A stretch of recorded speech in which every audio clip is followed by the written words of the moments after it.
आज हम करेंगे lines and angles 9th class की 6.2 एक्सरसाइज। फर्स्ट एक्सरसाइज में कॉन्सेप्ट था लीनियर पेयर वाला और vertically opposite angles. Second exercise में कॉन्सेप्ट यूज होगा, आपके पास दो कॉन्सेप्ट यूज होंगे, एक होगा कॉरेस्पॉन्डिंग एंगल्स,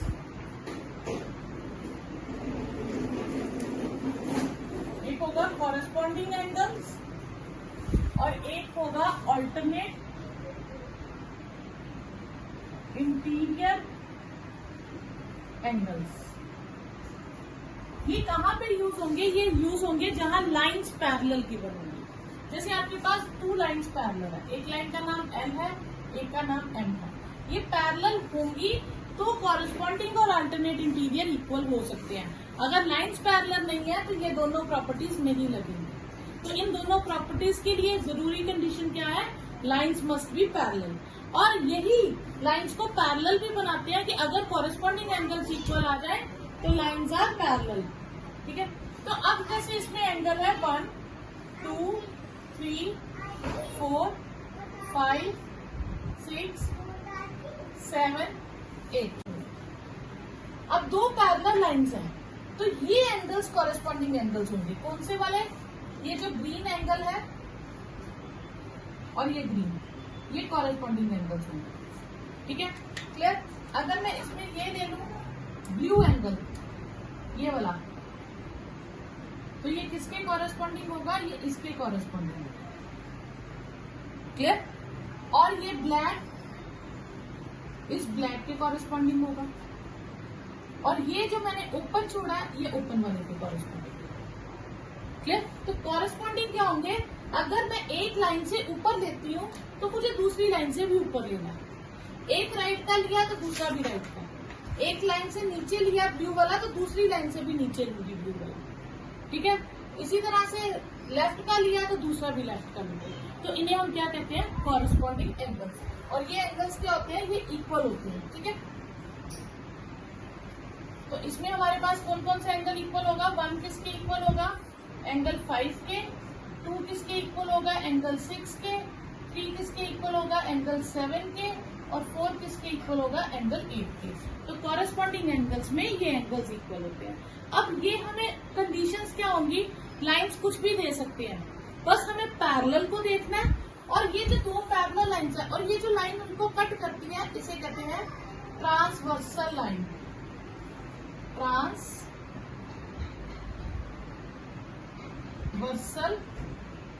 लाइन। ठीक है, इसे क्या कहते हैं? Transversal line.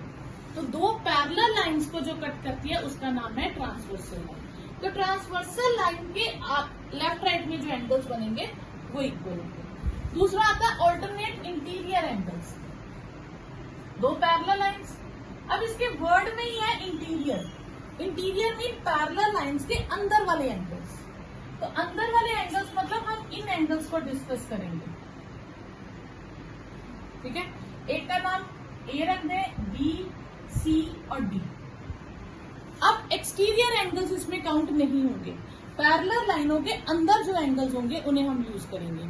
और इसमें क्या होता है? डी किसके इक्वल होगा? बी के। ऑल्टरनेट मतलब एक लेफ्ट का तो एक राइट का, एक ऊपर तो दूसरा नीचे, उसे हम क्या कहते हैं? Alternate interior angle. तो डी किसके इक्वल होगा? बी के। और सी किसके इक्वल होगा? ए के। तो इसे हम कहेंगे ऑल्टरनेट इंटीरियर एंगल्स। और एक आता है को इंटीरियर एंगल्स। ये भी हम काफी यूज करते हैं पैरेलल लाइंस में। को इंटीरियर क्या होता है? लेंगे हम इंटीरियर ही। को इंटीरियर का मतलब है कि एक ही साइड के। तो मैं ट्रांसवर्सल के या तो दोनों राइट के लूंगी या दोनों लेफ्ट के लूंगी। ऑल्टरनेट में क्या था? अगर ट्रांसवर्सल के एक लेफ्ट का लिया तो दूसरा राइट का लेंगे। ठीक है, एक अप है और दूसरा डाउन लेंगे। ठीक है, तो इस तरह से ऑल्टरनेट ये होता है। को इंटीरियर मतलब एक ही तरफ के। तो को मतलब सेम कंपनी के, आप समझ लो, जिनकी कंपनी सेम है, जो एक कुलीग्स है, तो जो एक ही साइड पे है। तो ये आ गया 1 and 2। तो एंगल 1 प्लस एंगल 2 180 डिग्री होगा और एंगल 3 प्लस एंगल 4 ये भी 180 डिग्री होगा। तो ये हो गया को इंटीरियर।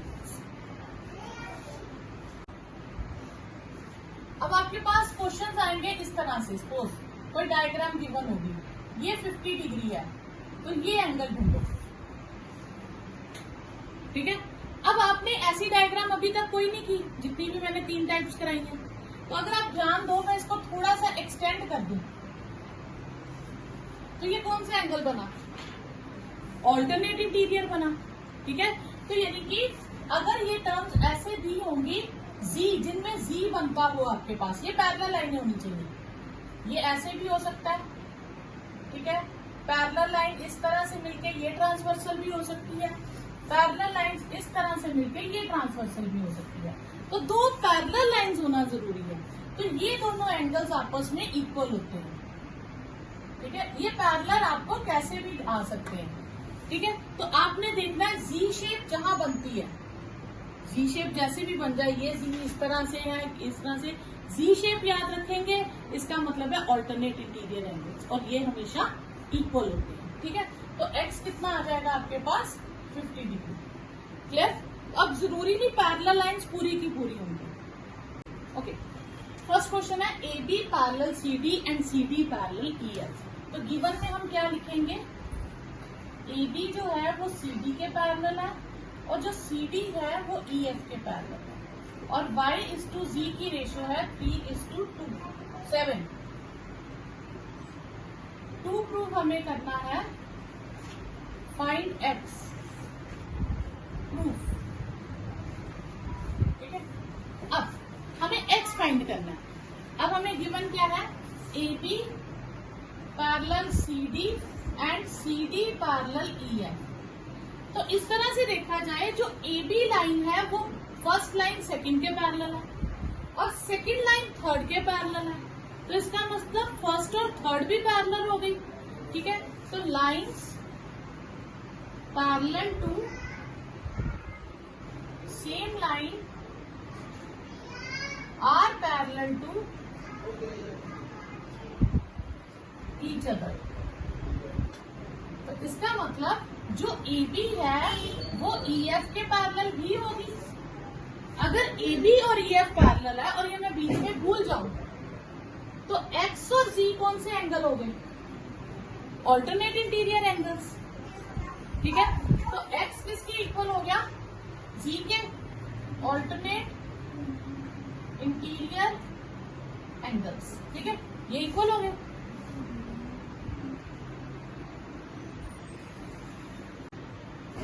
एक्स यहाँ है बच्चा, तो अगर मैं इसको हटा दूं तो ये इंटीरियर में आ जाएंगे, एक्स और जी आर ऑल्टरनेट इंटीरियर एंगल्स, ठीक है। एक्स और जी सेम हो गए, ठीक है। हमें किसकी रेशो दी है, वाई और जी की रेशो दी है। वाई और जी की रेशो क्या है, 3:7। तो फर्स्ट एक्सरसाइज में भी रेशो वाला क्वेश्चन था, उसमें हमने 3x और 7x ले लिया था। इस बार हम x की यूज करेंगे क्योंकि क्वेश्चन में x गिवन है। तो y ले लेंगे हम 3 ऑफ a और z ले लेंगे 7 ऑफ a, कुछ भी मल्टीपल ले लेंगे, ठीक है, सम मल्टीपल।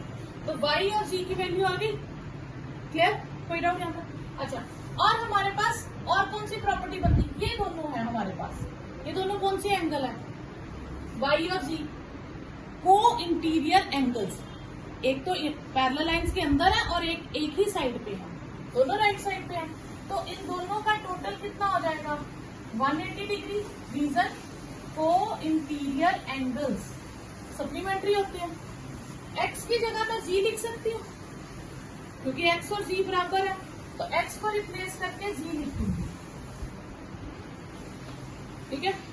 अब z की जगह क्या आ जाएगा, 7a, और y की जगह 3a, तो 7a plus 3a is 180 degree, 10a is 180 degree, तो a कितना आ जाएगा 180 अपॉन 10, यानी कि 18 डिग्री। a की वैल्यू आ गई, मुझे किसकी वैल्यू ढूंढनी थी क्वेश्चन में, x की।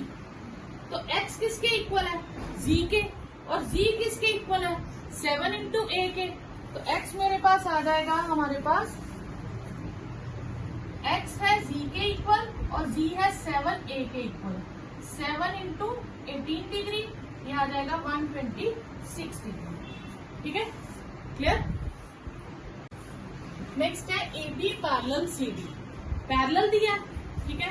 अगर पैरेलल दी है दो लाइनें, ठीक है, पहले हम लिखेंगे इसमें गिवन क्या है। गिवन है हमारे पास AB पैरेलल CD और EF is perpendicular to CD। To prove हमें क्या करना है, फाइंड करना है एंगल AGE, GEF और FGE। प्रूफ। अब हमें लाइंस दी है पैरेलल, AB पैरेलल CD। अब दो लाइंस पैरेलल है तो तीन रूल्स हमारे पास आ गए। कौन कौन से? ऑल्टरनेट इंटीरियर, कॉरेस्पॉन्डिंग और को इंटीरियर। ठीक है। अब हम देखेंगे यहाँ कौन सा रूल अप्लाई होता है। हमें गिवन क्या है, एंगल GED इज 126 डिग्री। अब GED हम बनाते हैं, G से स्टार्ट होंगे, G E और D, ये एंगल हो गया। इस एंगल में देखो तो कितने एंगल आ रहे हैं, दो पार्ट्स हैं। ठीक है, इसका नाम हम रख लेते हैं X। तो GED में कौन कौन से एंगल आ गया, X और 90 डिग्री। तो हम पहले ये लिखेंगे GED, ये 126 डिग्री का है, इसमें X और 90 डिग्री दो एंगल आ रहे हैं। तो X आ गया हमारे पास 126 डिग्री माइनस 90 डिग्री, तो X आ गया 36 डिग्री। तो ये हमारे पास किसकी वैल्यू आ गई, X की। ये X नाम क्या है, GEF।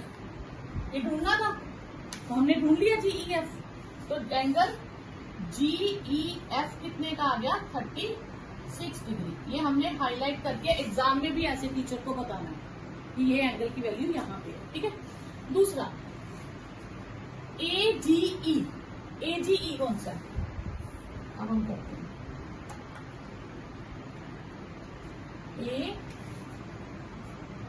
AGE, ये एंगल AGE ये एंगल है। अब अगर मैं इसकी बात करूं तो जिसको मैंने थोड़ा सा कर्व में शेड किया है, ये एक तरह से जी नहीं बन रहा। यहाँ A है, यहाँ G है, यहाँ E है, ये थोड़ा सा जी शेप बन रही है। अगर मैं इसको भूल जाऊं, अब आपको देखिए पूरी जी शेप। ठीक है, तो यानी कि AGE एंगल इस पूरे एंगल के इक्वल हो जाएगा, और ये पूरा एंगल अभी हमने फाइंड किया, ये कितने डिग्री का हमें गिवन है, 126 डिग्री का। तो इसका मतलब ये एंगल भी कितने का हो जाएगा, 126 डिग्री का। तो बस आपको क्या करना है, उसमें से आपने क्या करना है, जब भी डायग्राम दी हो, जो भी एक डायग्राम में बहुत सारे एंगल्स हो, तो आप उस शेप को अलग से बना के देखो कि क्या ढूंढना है। उस शेप को जब आप अलग से ड्रॉ करोगे तो आपको ऑटोमेटिकली पता चल जाएगा कि हमने कौन सी साइड पे जाना है, कॉरेस्पॉन्डिंग, ऑल्टरनेट इंटीरियर या को इंटीरियर। ओके। तो एंगल AGE किसके इक्वल है, GED के। रीजन इसका ऑल्टरनेट इंटीरियर एंगल्स। ठीक है, ओके। और GED कितने का है, 126 का। तो AGE भी कितना का आ जाएगा, 126 डिग्री का। अब मैं इस डायग्राम को कंप्लीट कर लेती हूँ दोबारा से। इसका नाम मैंने X रखा था ना, ठीक है, और ये F। तीसरा हमें क्या ढूंढना है, FGE। FGE कौन सा हुआ, ये F, ये G और ये, मुझे ये एंगल ढूंढना है। तो ध्यान दो, इस एंगल को ढूंढने के लिए मुझे कौन हेल्प करेगा, ये वाला हेल्प करेगा। ये लीनियर पेयर से आ गया। ठीक है, आप इस एंगल को इसकी हेल्प से भी ढूंढ सकते हो, को इंटीरियर की हेल्प से भी ढूंढ सकते हो। ये जरूरी नहीं एक क्वेश्चन में एक ही मेथड लगेगा कि कॉरेस्पॉन्डिंग लगा रहे हो तो को इंटीरियर नहीं लगेगा, कोई भी लग सकता है। और अगर आप दोनों में से कोई भी मेथड यूज करो, आंसर सेम आएगा। ठीक है, तो ज्यादा इजी बस आप देख लेना कि आपने ये फाइंड करना है, तो इसके साथ ये आपको हेल्प करेगा। ठीक है, तो ये इस एंगल का नाम हम रख लेते हैं y, इसका नाम रख लो z, सिंपल। तो y प्लस z कितना है, 180 डिग्री, लीनियर पेयर। और इसकी वैल्यू अभी हमने निकाली है 126 डिग्री।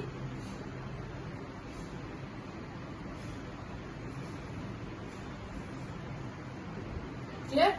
तो ये कितना आ जाएगा आपके पास 54 डिग्री। और जी किसका नाम रखा था, सॉरी हमने जी की वैल्यू भरी थी, ये वाई आएगा क्योंकि वाई की तो फाइंड करनी है। तो वाई की वैल्यू आ गई 54 डिग्री। क्लियर।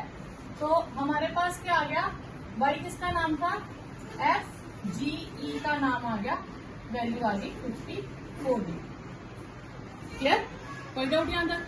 तो अगर सपोज करो कि हम इस पे लीनियर पेयर नहीं लगाते, हम इस पे इसी डायग्राम में ये कोई इंटीरियर लगा लेते हैं, ये जी है, ये ए है, ठीक है, ये ई है और ये डी है, तो ये कोई इंटीरियर लगा लेते हैं तो भी हमारे पास सेम आंसर आता है।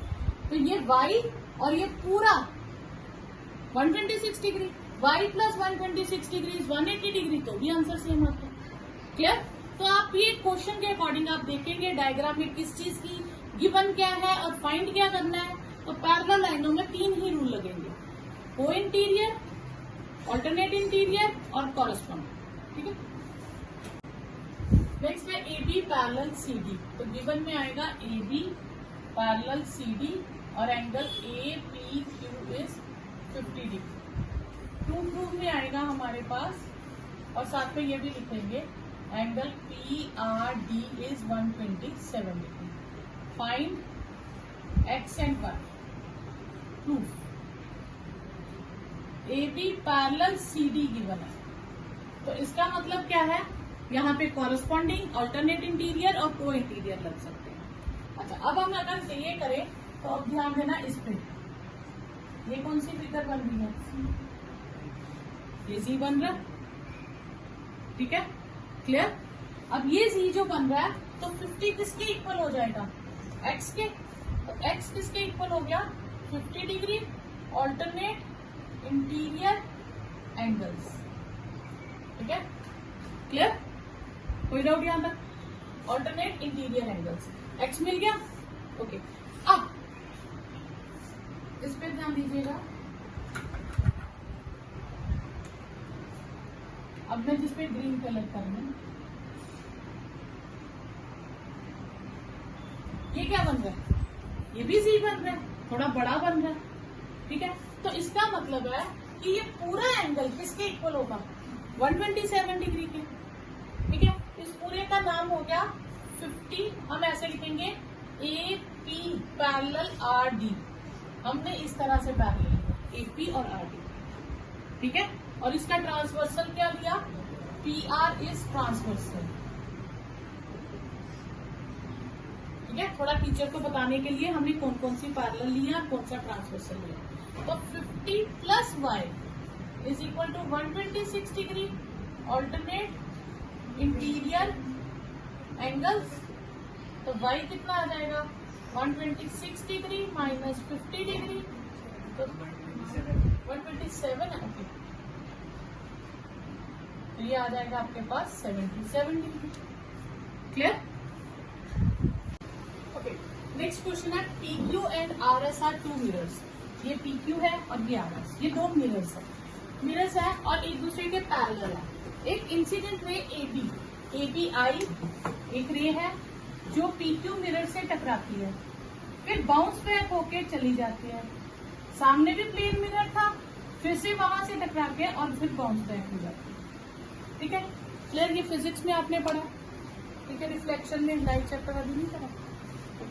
तो इसमें क्या होता है कि आपके पास एक मिरर है, मिरर से जितनी डिग्री एंगल पे आती है, ठीक है, रे आ रही है। यहाँ पे क्या होता है, मिरर में आप एक चीज याद रखेंगे, मिरर में 3 चीजें लग चलेंगी आपकी। एक होता है आपके पास मिरर, एक पॉइंट है जहां पे रे आके टकराती है। ठीक है। वहां से पहले हम नॉर्मल बनाते हैं। नॉर्मल एक लाइन होती है जो मिरर के परपेंडिकुलर होती है। नॉर्मल हमेशा क्या होती है, मिरर के परपेंडिकुलर होती है।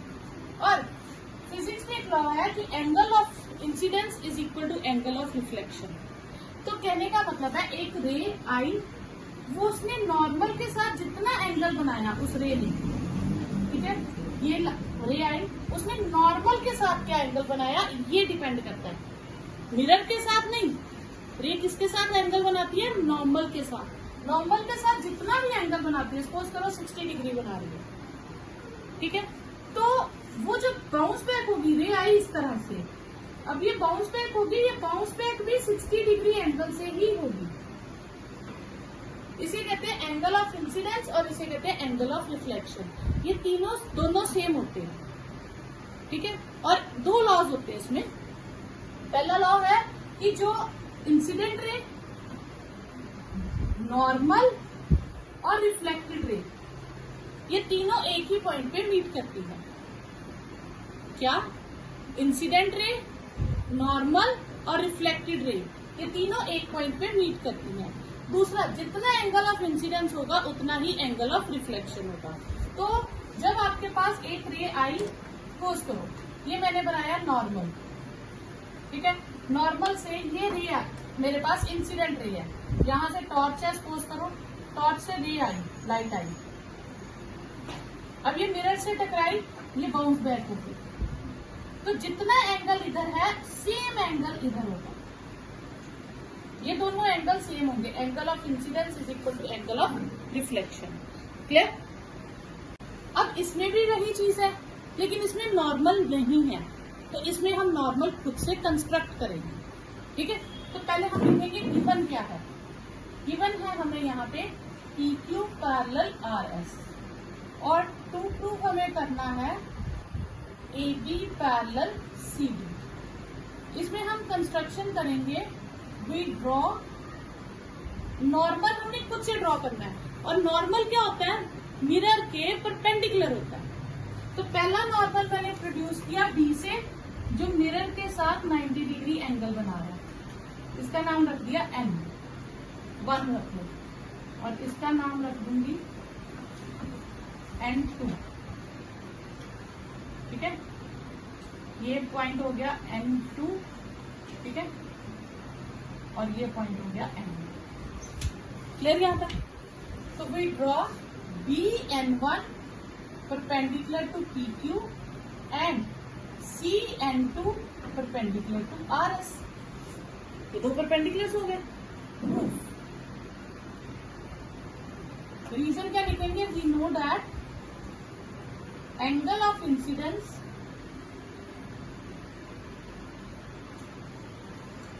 is equal to angle of reflection।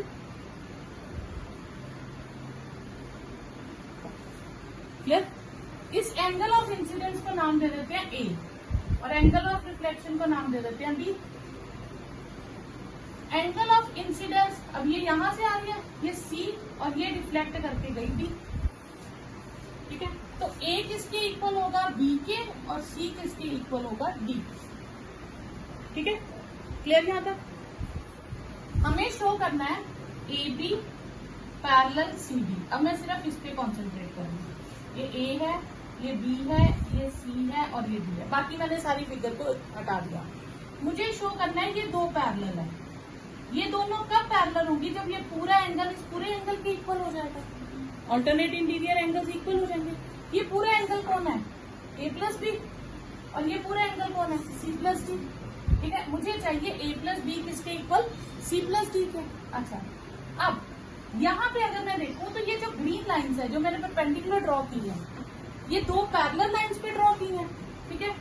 तो अगर मैं इनकी बात करूं तो PQ पैरेलल है इसके RS के, तो देयरफॉर BN1 किसके पैरेलल हो जाएगा? CN2 के। ये ग्रीन लाइंस भी पैरेलल हो जाएंगी। क्यों? क्योंकि दो पैरेलल लाइंस पे जो परपेंडिकुलर बनाएंगे तो वो भी पैरेलल होंगे। क्लियर यहाँ तक? अगर ये दोनों पैरेलल है तो फिर B और C एंगल सेम हो जाएगा, ऑल्टरनेट इंटीरियर एंगल्स, क्योंकि ये दो पैरेलल है। आप सिर्फ इतनी फिगर पे ध्यान दो, तो ये Z बन रहा है आपके पास, तो B किसके इक्वल हो जाएगा?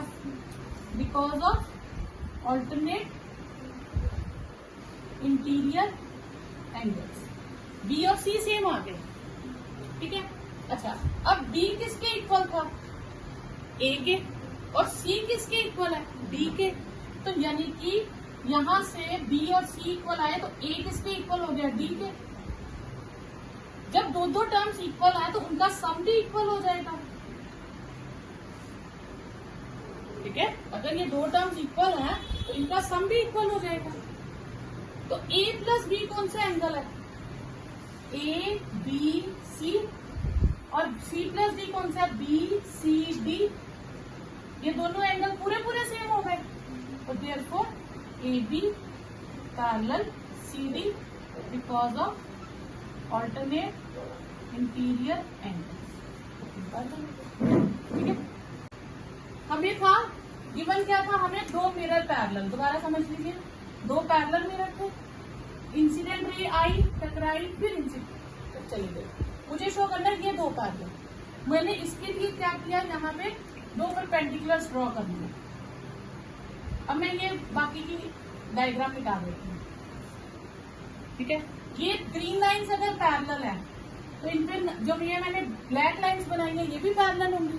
अगर ये पैरेलल है तो ये दो एंगल सेम होंगे। इसे हम क्या कहते हैं? Alternate interior angles. ये अब इसका ये दोनों सेम है। अब सेम में समझ लो कि एक्स है, इसका नाम एक्स, इसका नाम एक्स, और ये तो एंगल ऑफ इंसिडेंस और रिफ्लेक्शन से ये भी एक्स, तो ये भी एक्स, तो ये सारे एक्स एक्स, एक्चुअली ये सारे एंगल सेम हो गए। जब सारे एंगल सेम हो गए तो इन दोनों का टोटल इन दोनों के टोटल के इक्वल हो गया।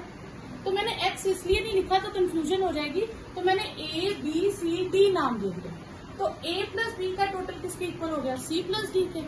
तो ए प्लस बी का टोटल का नाम था एंगल ए बी सी, और B plus C B C D. तो ये दोनों एंगल सेम हो गए। जब ये सेम हो गए तो सपोज करो मैं ये दो लाइनें हटा दूं बीच में से, तो ये पूरा एंगल इस पूरे एंगल के इक्वल हो गया। तो जब ये दोनों एंगल्स इक्वल हो गए तो फिर ये जो दो लाइंस है ये पैरेलल हो गई। इस बार ये दोनों पैरेलल का काम कर रही है और ये ट्रांसवर्सल का काम कर रही है, तो फिर ये दो लाइंस पैरेलल हो गई। ठीक है।